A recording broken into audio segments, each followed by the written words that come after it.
Bon alors vous connaissez Xiaomi, d'habitude ils ont tendance à faire des prix vraiment intéressants. Là sur Xiaomi 13 Pro, ils ont un peu cassé leur habitude et ils nous ont sorti un téléphone à 1300€. On l'a testé un peu avant sa présentation, on vous dit ce qu'on en pense. Sur le design, Xiaomi est parti sur une formule un petit peu vintage, c'est-à-dire qu'on n'a pas les tranches plates qu'on retrouve chez quasiment toute la concurrence. On a un dos un peu glossy, pareil ça on le retrouve de moins en moins. Malheureusement ça fait beaucoup de traces de doigts donc c'est pas forcément ce qu'il y a de mieux, mais à la limite pourquoi pas, c'est pas si grave que ça. On a aussi un module photo protubérant que vous pouvez voir ici, il est vraiment visible, on le sent vraiment en utilisant le téléphone. Voilà, si vous voulez quelque chose d'un petit peu discret, on n'est pas du tout là-dedans. L'autre élément qui m'a assez vite frappé en utilisant ce téléphone, c'est ce côté un peu bricasse. C'est vraiment un téléphone qui pèse son poids, qui est bien présent en main, qui est large. Je sais que quand on achète un téléphone premium, on peut aimer ça, on peut chercher un téléphone qui tient bien en main, qui est rassurant, qu'on n'a pas peur de faire tomber. Mais voilà, je voulais quand même vous prévenir, moi c'est pas forcément ce que je préfère, et là on est vraiment à fond là-dedans quoi.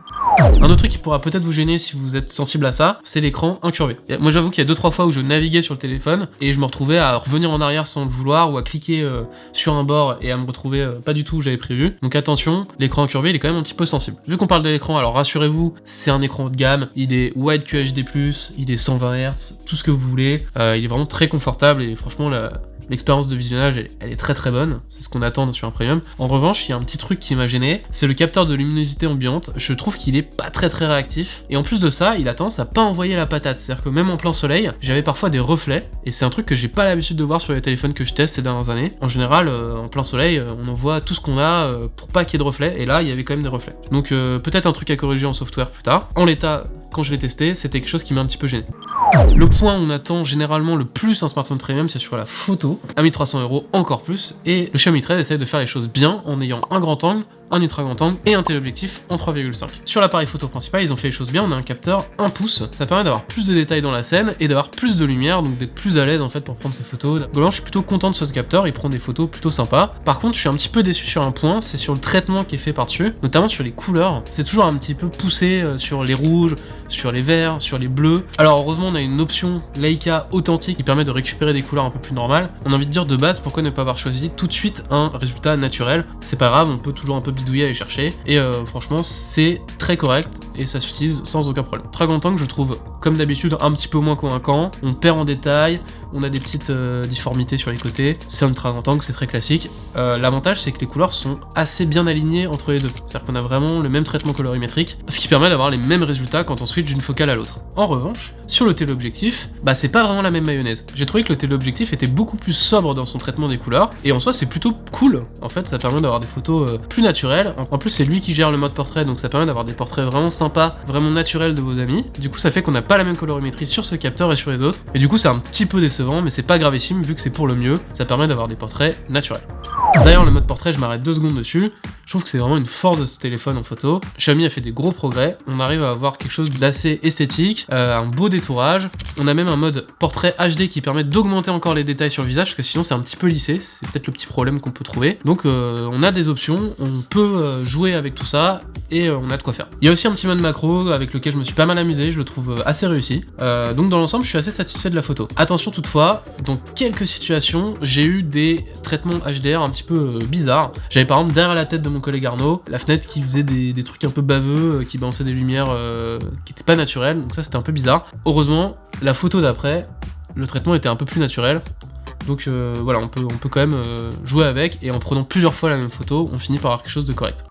Sur le mode nuit, j'ai pas grand chose à dire, franchement il fait le job, il fait ce qu'on attend de lui, c'est-à-dire qu'on récupère plein d'infos dans une scène peu éclairée. Ça a un petit peu ce côté jour en pleine nuit, mais bon c'est un peu ce qu'on attend aussi d'un mode nuit, c'est un peu too much, mais c'est sympa. Sur les performances, bonne nouvelle, c'est irréprochable. Le téléphone envoie tout ce qu'il faut quand on joue sur des jeux en 3D comme Genshin Impact, Fortnite, etc. Tu connais. Au quotidien, je n'ai vraiment à signaler aucun problème de performance. Et en plus, le téléphone ne chauffe pas énormément. Il chauffe un petit peu, mais c'est vraiment beaucoup plus agréable que l'année dernière. L'année dernière, on avait un Xiaomi 12 qui chauffait tellement qu'il avait parfois tendance à s'éteindre. C'est vraiment un gros problème. Là, le Xiaomi 13, ils ont vraiment corrigé ça, donc c'est cool. Et le fait que ça ne chauffe pas, c'est aussi intéressant pour l'autonomie, parce qu'en général, un téléphone qui chauffe beaucoup, ça va faire baisser la capacité à rester allumé longtemps. Par contre, sur l'autonomie, Xiaomi, ils ont fait un choix un peu différent de la concurrence. En gros, il y a deux écoles. Soit vous voulez un téléphone qui tient longtemps, qui fait 2 jours, peut-être un peu plus, comme les S23 ou les iPhones par exemple, mais qui a une charge un peu pourrie. Soit vous voulez un téléphone qui a une autonomie correcte, qui tient la journée, peut-être un peu plus si vous êtes économe, mais qui a une charge de folie. Et Xiaomi a fait évidemment ce choix-là. On a une charge de 120 watts, ça charge en 10 minutes, c'est de la folie.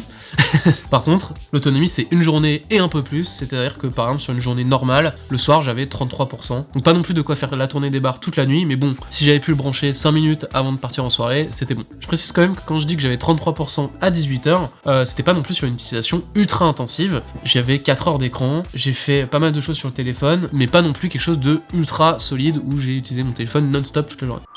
Sur Xiaomi 13 Pro, vous êtes sur MIUI 14 sous sa version Android 13, donc la dernière en date. Sur ce point, je vais être un petit peu plus personnel. Je sais qu'il y a des gens qui adorent MIUI. Moi, c'est moins ma tasse de thé, et je vous jure qu'à chaque fois que je teste un Xiaomi, j'essaye vraiment de me mettre dedans. Je trouve que ça part un peu dans tous les sens. Je trouve que c'est très foisonnant, qu'il y a beaucoup de réglages, c'est plutôt une bonne chose. Mais à la fin, moi, je finis par me perdre. Je préfère quelque chose d'un petit peu plus épuré, peut-être comme le Pixel par exemple. Mais là, c'est vraiment une affaire de goût. Là où on peut vraiment leur reprocher quelque chose objectivement, c'est qu'il n'y a toujours pas monnaie sur MIUI. Vous savez, c'est ce système qui permet de récupérer les couleurs de l'arrière-plan et de les appliquer sur l'interface directement. C'est pas gravissime, mais c'est quand même un truc en moins par rapport à la concurrence. Un autre truc qu'il a en moins par rapport à la concurrence, c'est qu'il n'a que 3 années de mise à jour Android et 4 années de patch de sécurité. À une époque où tout le monde est en train de passer sur 4 années d'Android, ça fait un peu court. Plus largement, soyons clairs, MIUI, ça reste quand même une bonne interface qui donne plein d'options, qui permet d'aller bidouiller, d'aller chercher plein de petits détails. Par exemple, sur la batterie, on peut aller chercher exactement combien a consommé YouTube dans la journée en milliampères-heure, c'est très précis. Donc voilà, si vous êtes du genre à vouloir les moins petits détails, à aller chercher l'ultra personnalisation, etc., c'est peut-être pour vous et c'est assez sympa. Je pense que si je passais 6 mois sur un Xiaomi, je finirais évidemment par m'habituer, comme tout le monde. Voilà pour le Xiaomi 13 Pro.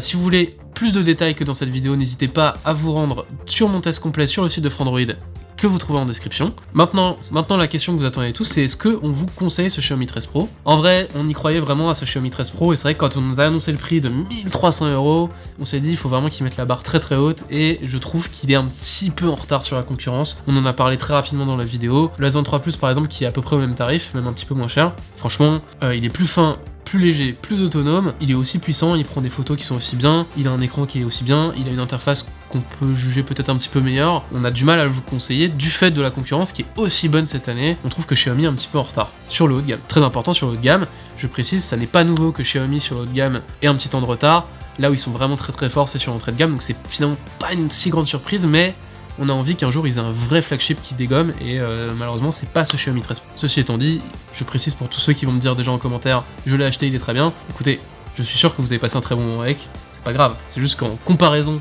avec ce qui existe sur le marché, on trouve que c'est un petit peu en retard. Je vous conseille vraiment d'attendre notre test du Xiaomi 13, parce que lui il va être à 899€, et ça nous paraît beaucoup plus logique par rapport à la concurrence et par rapport à ce qu'il propose, donc on a très très hâte de le tester. On espère qu'enfin Xiaomi sur haut de gamme va pouvoir nous proposer un téléphone très très bon. Merci beaucoup d'avoir suivi cette vidéo, j'espère qu'elle vous aura plu. Je vous invite à vous abonner à notre chaîne si ce n'est pas déjà fait, et je vous dis à très bientôt sur Frandroid ou ailleurs. Des bisous.